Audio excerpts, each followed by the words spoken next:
Hej. Hermed en lille kort introduktion til hjælpemidler og velfærdsteknologi, også i forhold til mennesker med gigtsygdomme, men faktisk også generelt. I forhold til, hvad et hjælpemiddel er, så har bogen følgende definition, at et hjælpemiddel det er noget, som kompenserer for et funktionstab, som det enkelte menneske kan have i forbindelse med et handicap.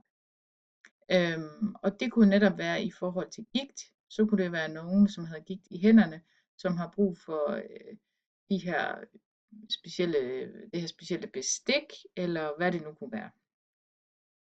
Hjælpemidler bliver overordnet delt op i de her 5 kategorier, som står her nedenfor. Mobilitet og forflytning, det vil sige, det er sådan noget som lift selvfølgelig, og rollator, stokke og så videre. Så er der noget, der hedder kommunikation, og det er jo selvfølgelig i forhold til høreapparater.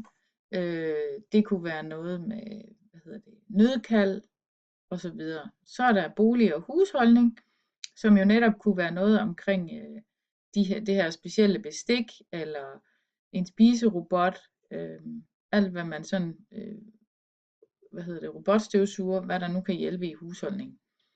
Så er der noget i forhold til træning, og det vil sige, at der er et eller andet bestemt, det kunne være sådan en fodcykel, sådan en man kan have derhjemme og sidde og cykle på i hjemmet for eksempel. Og så er der selvfølgelig noget i forhold til personlig pleje, og der findes jo et hav af hjælpemidler i forhold til det.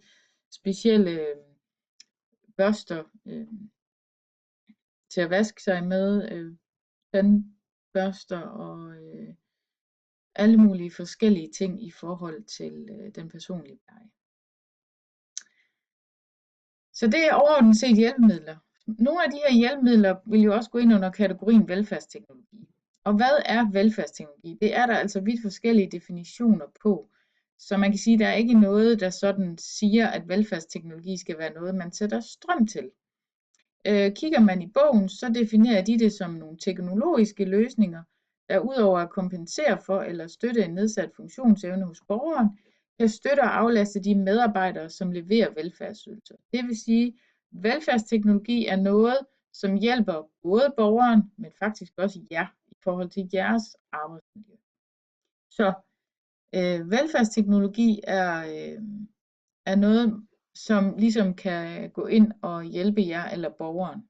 Og det er, nogen definerer det som at sætte strøm til, men dem, der leverer demenshjælpemidler, for eksempel den her Protac-stol, den vi har oppe på anden sal, de definerer også deres hjælpemidler som velfærdsteknologi. Fordi de går jo ind og kompenserer og støtter en nedsat funktionsevne hos borgeren. Så der er forskellige definitioner på det. Det ene er ikke mere rigtigt end det andet. Der må I sådan danne jeres eget indtryk af, hvad I synes, og så skal I jo selvfølgelig kunne argumentere for det. I kan også gå ind og kigge på det her link, der ligger i forhold til Welfare Tech. Og så kan I også lige overveje, om I er stødt på nogle andre definitioner i forhold til det her med velfærdsteknologi.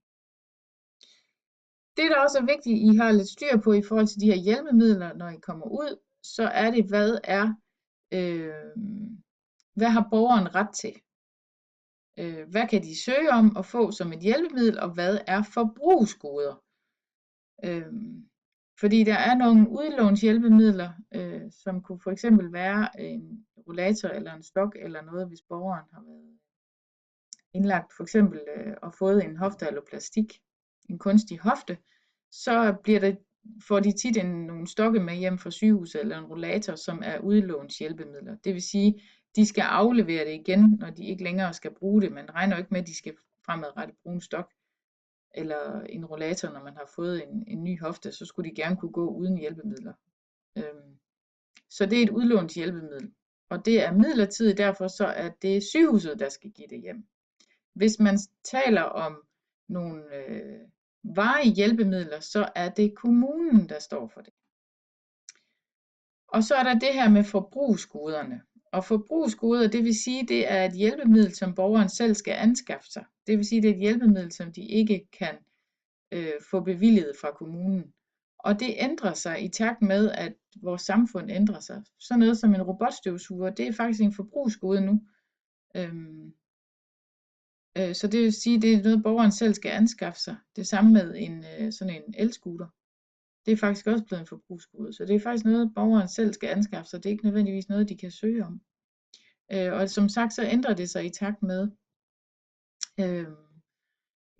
hvad der nu er mest, hvad det nyeste nu er, og hvad bliver mere og mere almindeligt i samfundet. Så det er en rigtig god idé, at I går ind og skaber et overblik over, hvad de her hjælpemidler, hvornår er det sygehuset, der skal give noget med hjem, hvornår er det kommunen, der skal give noget med hjem, og hvilke ting er så forbrugsgoder.